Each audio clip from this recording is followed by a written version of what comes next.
Luego vamos a, digamos que el desarrollo neonatal, ¿sí? Entonces, lo que tiene que ver con el parto, saber si el parto fue espontáneo o, es decir, si los dolores le comenzaron normal después de las 37 semanas o si llegó a la semana 41 y tuvieron que inducirle el parto. Entonces le inyectan una sustancia, pitocin, ¿sí? Para que aumente las contracciones y nazca el bebé, ¿sí? ¿Por qué? Si no nace el bebé, pues digamos que en el útero puede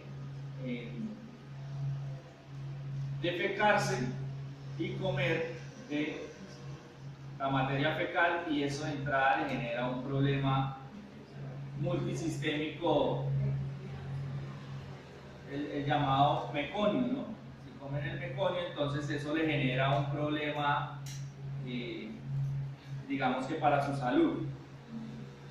Si el parto es inducido o si es intervenido, ¿sí? Si tuvo que hacerse cesárea, si la mujer venía con las caderas estrechas, la presentación, cómo nace el bebé, si es cefálico o podálico, ¿sí? Entonces, si el niño nació cefálico, es decir, de cabeza, o podálico, nació primero con los pies. Circular al cuello, hay niños que nacen con el cordón umbilical enredado en el cuello y eso también pues es un riesgo. La respiración, ¿sí? El color, el llanto espontáneo. Hay algo que se llama el test de Apgar, ¿no? ¿Se han escuchado el test de Apgar? ¿Sí? Es el primer test que nos hacen en la vida.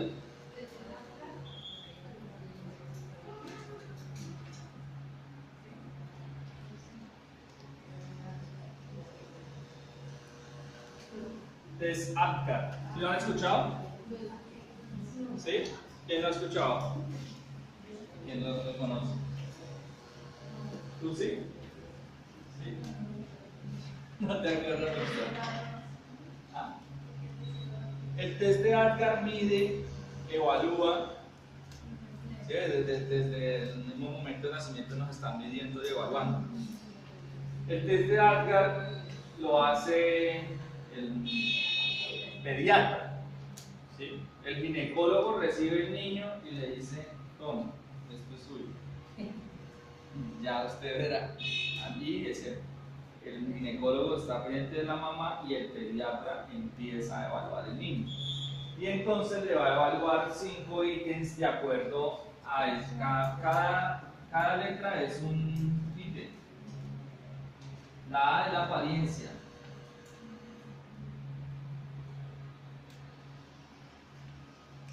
La P es la presentación.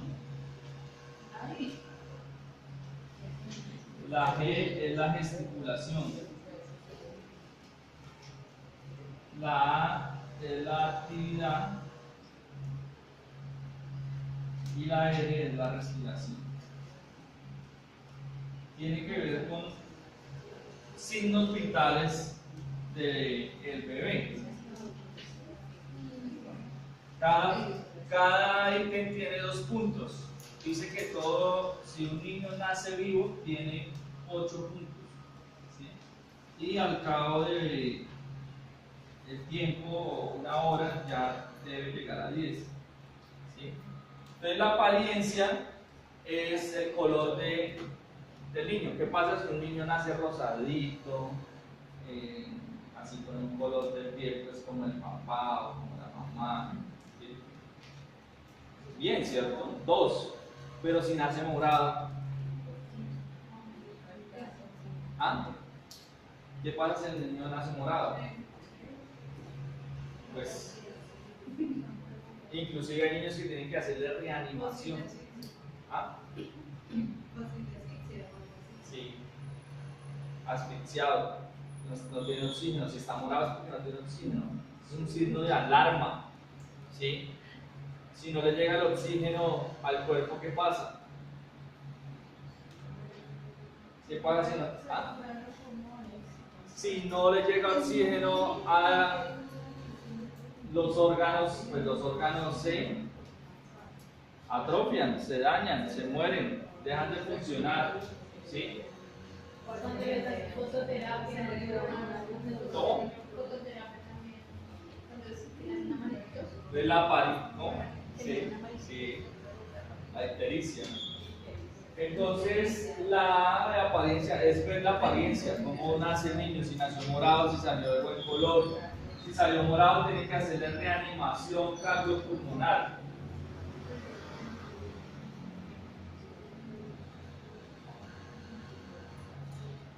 Perdón, acá no es presentación, sino pulso. En la P no es presentación, sino pulso. ¿Sí? La apariencia ya es lo que hablamos. El pulso, pues es, digamos que el niño, ¿cuál es el pulso que tiene? ¿Sí? Ahí puede tener un pulso normal, que es más o menos entre 100, 150, ¿sí? O puede tener lo que se llama bradicardia o taticardia, ¿sí? Bradicardia cuando está muy baja la pulsación, 50, 60, ¿sí? O taticardia cuando está muy acelerada, ¿sí? Gesticulación, digamos que si llora, ¿qué pasa con un niño que no llora? ¿Sí? Entonces también, digamos que si mueve su boca, si hace algunas expresiones faciales, gestos, el niño de entrada tiene que generar unos gestos, ¿sí? Que indican pues que tiene una buena funcionamiento. La actividad, si el niño está quieto o si se mueve. Y la respiración, cuántas respiraciones está haciendo, si está respirando, y cuántas respiraciones está haciendo por minuto. Entonces el Apgar, pues es digamos que importante saber cómo nació. Luego sigue lo que tiene que ver con las amenazas y riesgos perinatales.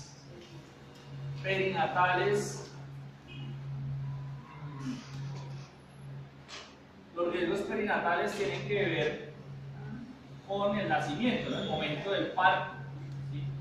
¿Cuáles son los riesgos que se pueden presentar a la hora de un nacimiento, de un parto?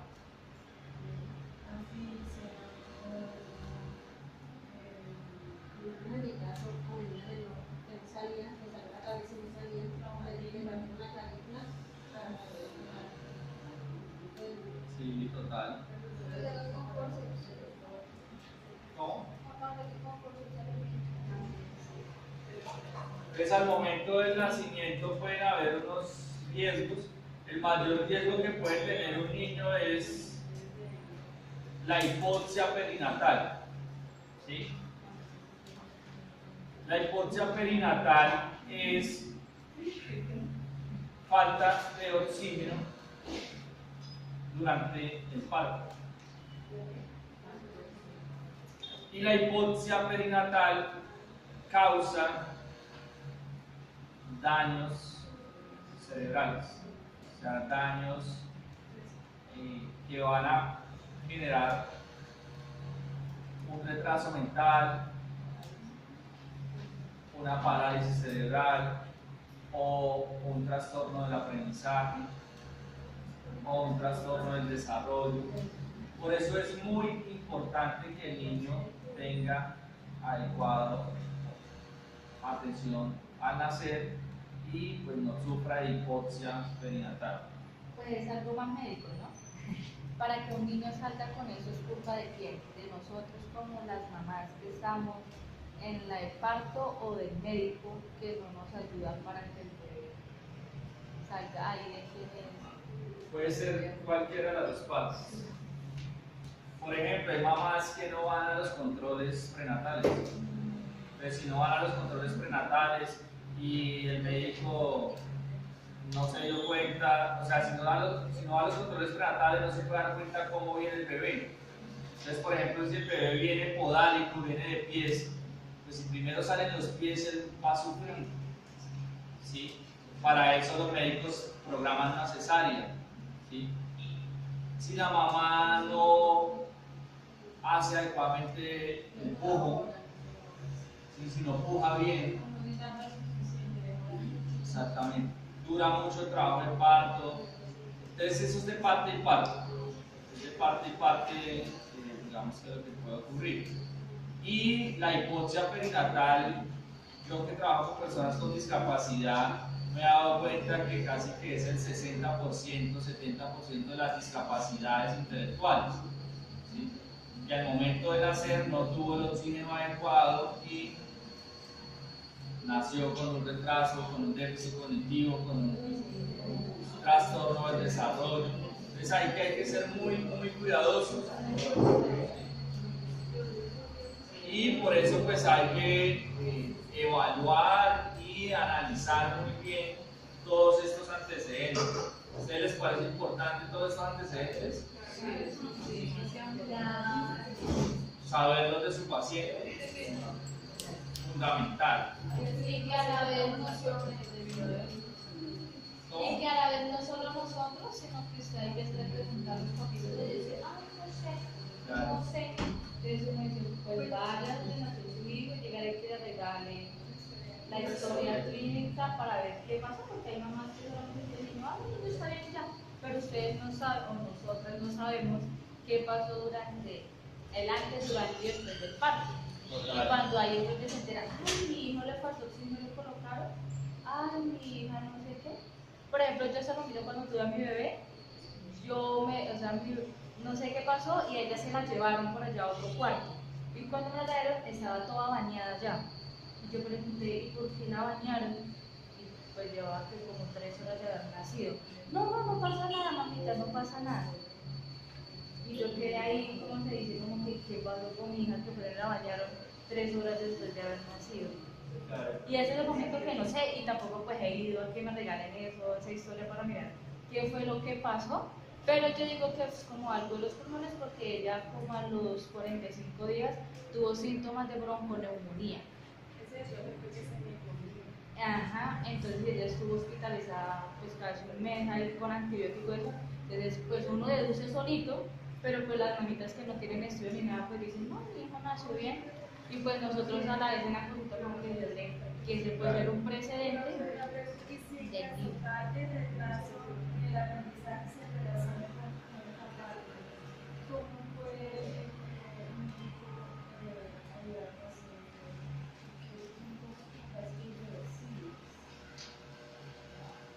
ahí, digamos que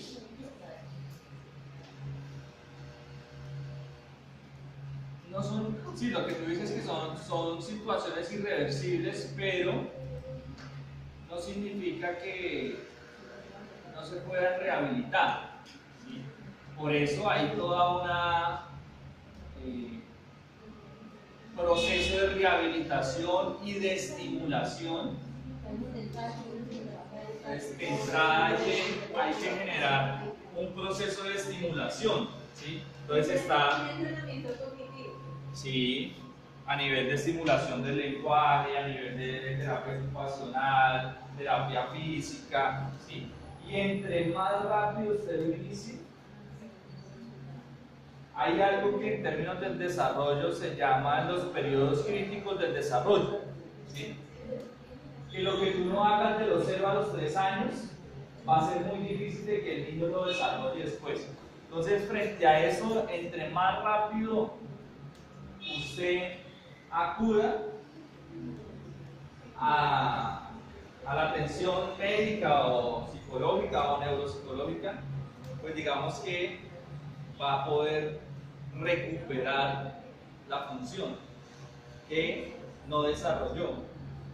Y frente a eso, pues la estimulación temprana es fundamental, ¿sí?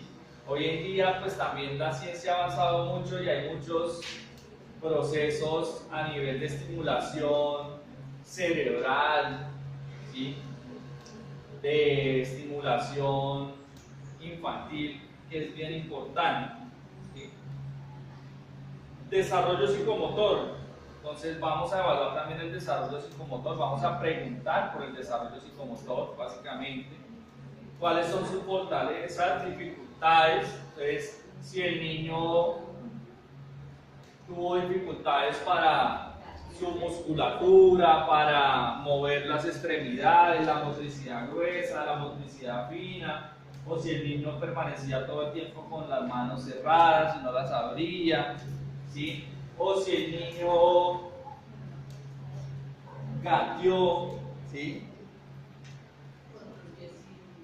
Cómo caminó, si usó caminador, que dicen que no se recomienda el caminador, ¿sí? Sí, eso dicen los terapeutas ocupacionales. Cómo fue el control de esfínter, urinario, fecal, ¿sí? El desarrollo del lenguaje, a qué edad pronunció su primera palabra, si tiene dificultades para hablar, ¿sí? Tartamudez, casi no habla, casi no se expresa. El contexto escolar, importante la trayectoria escolar, colocar en qué colegio estudió cada grado, cuántos colegios, su rendimiento académico, qué pasa con un niño que lo cambian constantemente de colegio, ¿sí? Cómo es la adaptación a los nuevos colegios, cómo le fue en su último reporte escolar, entrega de boletines, las actividades básicas cotidianas, el sueño. El sueño es una función muy importante que incluye en la salud mental. Si una persona no duerme, se va a irritar. Se va a irritar. Yo conozco un psiquiatra, el doctor Montenegro, que dice que lo primero que hacen en la unidad mental, en psiquiatría, la primera terapia que le dan a un paciente cuando llega a psiquiatría es que duerma. Duerma. El solo hecho de dormir ya genera una recuperación de toda su actividad mental. Recuerden que tenemos unos neurotransmisores que necesitan regularse, ¿sí? Una sustancia, si yo no duermo,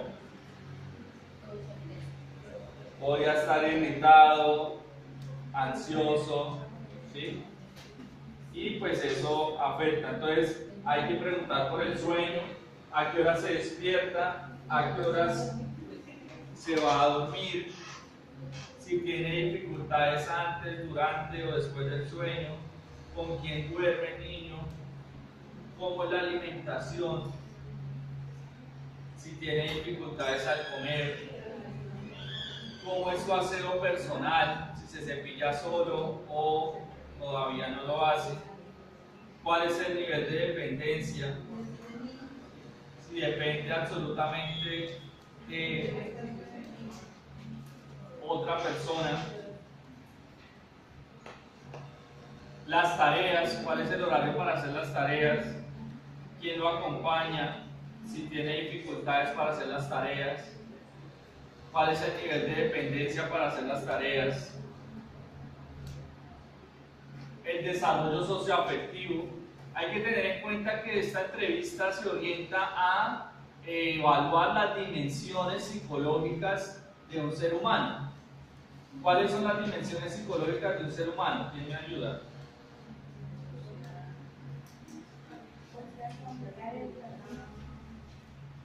La dimensión psicosocial, ¿cierto? Que es lo socioafectivo. ¿Cuál otra?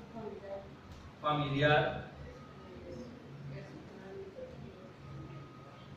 Dimensión psicológica, cognitiva, comportamental, emocional, ¿sí? Eso es lo que evalúa acá. Si tiene amigos, cómo es su relación con los amigos, si tiene capacidad de integración, cuáles son sus temores, qué le genera ansiedad, cómo es su estado de ánimo regular, es decir, cuál es el estado de ánimo más frecuente en el niño, en el paciente, si expresa sus pensamientos y sentimientos, cómo es la percepción de la autoestima, si ese niño tiene autoestima o no, cómo en el comportamiento, mire que el comportamiento es otra dimensión psicológica, ¿sí? Entonces si hay trastornos del sueño, somnolencia o otro trastorno, flexibilidad mental, o si es muy terco, si es agresivo, si se distrae con facilidad, si es destructivo, exagerado, presenta torpeza, deseo excesivo de reconocimiento o llamado de atención, cuáles son sus miedos, si presenta inquietud motriz, impulsividad, desorden, juego solitario, juego compartido, chupeteo del pulgar, alguna otra dificultad comportamental. Las pautas de crianza, importante con los niños esto. Las pautas de crianza son claves. De hecho, cuando uno recibe niños se da cuenta que los problemas psicológicos de los niños no son de los niños, son de los padres. ¿Cómo es la autoridad de la madre? ¿Cuáles son las formas de castigo? ¿Cómo es la autoridad del padre? ¿Cuáles son las formas de castigo que utiliza el padre? ¿Cuáles son los motivos para castigarlo? ¿Cómo es la relación con el padre? Mira, aquí vimos que hay una relación conflictiva. ¿Cómo es la relación con la madre? La relación con los hermanos, ¿sí? Si amenazan al niño, si utilizan las amenazas como pautas de crianza, si hay desautorización entre los padres, un error bastante común entre padres, si se incumplen los castigos, no va a ir al cine y resulta que termina yendo al cine y comprando el combo extra grande, si hay sobreprotección, permisividad, si hay castigo físico, si hay dificultades del aprendizaje. ¿Me recuerdan cuáles son los trastornos del aprendizaje?